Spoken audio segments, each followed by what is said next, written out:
আমি চাই আমি একবার শহীদ হই, আবার আমি জিন্দা হই, আবার শাহাদাতের মৃত্যুবরণ করি, আবার আমাকে জিন্দা করে দেওয়া হোক, আমি আবার আল্লাহর জন্য জীবন দেব।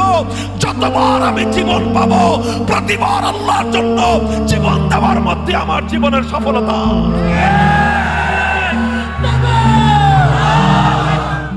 তুমি জালিমের জিন্দানখানায় গিয়েও যদি হকের ঝান্ডা ধরে রাখো, তুমি দুর্বল অবস্থাতেও যদি হকের পথে অটল আর অবিচল থাকো, দেখবে এক সময় বাতিল মাথা নোয়াতে বাধ্য হবে, হকের ঝান্ডায় সমুন্নত হবে ইনশাআল্লাহ।